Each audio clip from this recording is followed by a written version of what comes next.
Eu tô muito feliz, porque, em primeiro lugar, eu consegui fazer 2 vídeos no mesmo dia, como eu prometi, e é meio difícil às vezes eu cumprir as promessas de fazer as coisas no prazo certo no canal. E fora isso, talvez pela primeira vez em muito tempo, eu consegui fazer um vídeo na data certa, porque o aniversariante de hoje é muito importante. Então tá, vamos começar esse programa dando os parabéns pro Neal Adams, que completa hoje 79 anos de idade. Uma lenda dos quadrinhos, com passagens memoráveis no Batman, Arqueiro Verde, Lanterna. Também foi uma voz muito importante na luta dos direitos dos quadrinistas nos Estados Unidos. E ele fez parte da última Comic Con Experience aqui no Brasil. E se tu quer ver uma entrevista com o Neal Adams, dá uma olhada nesse vídeo que vocês estão vendo aí na tela, mas também vai estar aqui em cima no card. É uma entrevista incrível, assim. Dá pra conhecer muito bem o Neal Adams, o jeito dele. Ele faz piada, ele comenta algumas histórias que aconteceram com Batman. Ele fala também daquela polêmica, né, do fato dele cobrar por autógrafo. Então ele explica um pouco da visão dele como artista sobre isso no Brasil. Então é uma entrevista que vale muito a pena tu assistir. Beleza, agora vamos falar da Script Editora, que está publicando mais um quadrinho Lovecraftiano, acho que é assim que se fala. Depois de lançar o Chamado de Cthulhu numa edição ilustrada pelo Salvador Sanz, que inclusive é uma lindeza de projeto. Olha só as ilustrações do cara. Agora eles vão publicar o Mitos de Lovecraft, que é uma antologia em formato americano com diversos quadrinistas. Só para vocês terem uma noção. A gente tem uma história do Danilo Beruti, que é uma espécie de sequência do Chamado de Cthulhu, ilustrada pelo Danilo. Tem, por exemplo, o próprio Salvador Sanz envolvido, o Orlandelli, o Alexandre Calari do Pipoca e Nanquim tá entre os roteiristas. E a capa é sensacional. Na verdade, a notícia desse programa é o lançamento da capa, que tá lá no Catarse também, tu pode dar uma olhada. E enfim, tá o link do projeto do Catarse daqui embaixo, se tu quiser apoiar, ele já atingiu a meta, mas aí tu tem direito a alguns brindes exclusivos, enfim, se tu for um dos apoiadores. Beleza, agora a gente vai falar sobre vazamentos de SBN e dessa vez é a editora Pipoca e Nanquim que vai publicar Grama, que é a tradução de Grass, que é essa HQ que eu tô aqui na minha mão. Se tu não sabe, essa HQ, ela tá concorrendo esse ano, lá nos Estados Unidos, ao Prêmio Eisner, na categoria Melhor Trabalho Baseado em Fatos. Vai falar sobre a história de vida de uma garota coreana chamada Lyeok-sun, que acabou sendo uma espécie de escrava sexual do exército imperial japonês durante a Segunda Guerra Mundial. Parece algo pesadíssimo. Eu comprei o quadrinho, acho que no final do ano passado, porque parecia bem interessante. Enfim, estava sendo bem elogiado. E eu vou ver se faço um vídeo, provavelmente amanhã. Aí eu vou ler. Ele não tem tantos balões assim, acho que dá para ler em 1, 2 dias no máximo. E eu vou fazer um vídeo comentando essa HQ. Beleza, agora a gente vai falar de X-Men Grand Design. O Léo Kitsune, editor da Panini, ele revelou no Twitter que a introdução do X-Men Grand Design no Brasil vai ser do rapper Emicida. Sim, olha só que momento. Se você não sabe, o X-Men Grand Design é um greatest hits dos X-Men. Seriam tipo as melhores histórias condensadas e reinterpretadas pelo Ed Piskor.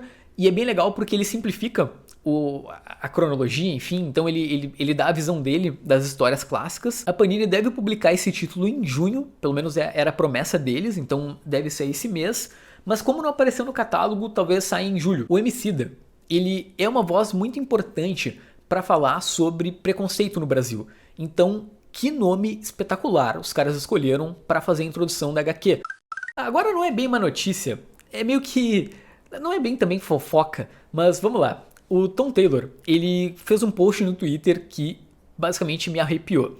Ele retweetou, na verdade, uma notícia sobre o desinteresse da Warner em fazer um filme solo do Super-Homem, e ele respondeu com o seguinte no retweet: uma criança que teve seu mundo destruído por conta da ignorância dos políticos ao rejeitar a ciência, um refugiado que foi abraçado pela América e usa seus poderes para salvar todo mundo no planeta, um homem que pode ser qualquer coisa e escolhe ser um jornalista para lutar pela verdade e pela justiça. Sim, este é um bom momento para um filme do Super-Homem. Eu preciso de um filme do Super-Homem com essa temática para ontem, sabe? Tipo, ele focado na questão do jornalismo, talvez ele justamente combatendo o obscurantismo, a opinião impopular. eu gostaria de ver um segundo Homem de Aço. Podia ter o Zack Snyder como diretor, porque eu achei muito legal o fato dele... Porque a gente já tem aquela visão clássica do Superman, então por que não trabalhar o personagem com outras visões? Agora vamos falar de PlayStation 5 e Miles Morales. Sim, na última quinta-feira, durante uma live, a Sony apresentou alguns jogos e o design do PlayStation 5. Não sabemos data nem preço, mas o videogame ele deve sair ainda esse ano.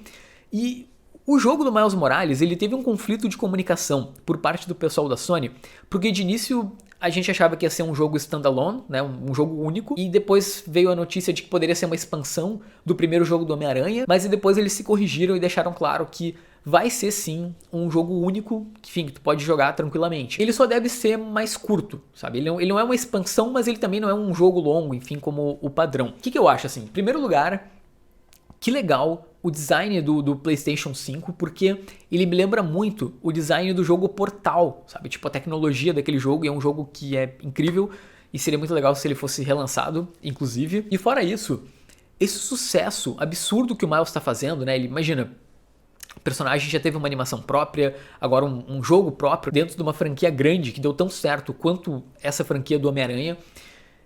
Eu ficaria muito feliz se esse sucesso respingasse nos quadrinhos. Agora a Panini ela vai publicar as primeiras histórias do Miles num encadernado um pouquinho menor, justamente com foco nas crianças. E isso é algo que seria muito importante pra gente, sabe? Formar novos leitores, porque infelizmente o jovem hoje em dia, ele tá no videogame, sabe? Ou ele tá mexendo no celular. A mídia quadrinhos talvez não seja tão atrativa hoje em dia para as crianças, então seria muito legal se a popularidade do Miles trouxesse alguns leitores mais jovens para nossa comunidade. Esse vídeo, ele vai acabar com uma notícia triste, porque na prática ele é dedicado ao Dennis O'Neil, que nos deixou na semana passada. Perdemos uma lenda dos quadrinhos aos 81 anos, ele acabou falecendo de causas naturais na sua própria casa. O legado do Dennis O'Neil é surrealmente impactante para os quadrinhos. Ele foi o cara que reinventou o Batman, o cara que criou Ra's al Ghul, o cara que foi um editor muito importante no Batman. Ao mesmo tempo, ele reinventou o Coringa.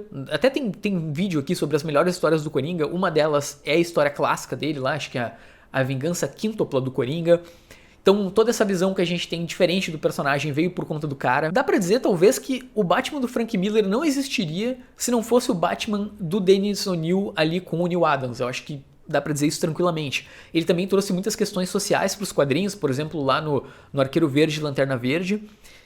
E é um cara que infelizmente eu não pude conhecer, mas com certeza ele renderia um papo legal com ele, principalmente nessas questões que a gente tá vivendo hoje em dia. Mas agora é o teu momento. Comenta aqui embaixo. Primeiro, o que tu acha do design do PlayStation 5? E ainda, como seria o teu filme ideal do Super-Homem? Foi muito bom te ter por aqui, tá? Se cuida aí. Tchau, tchau.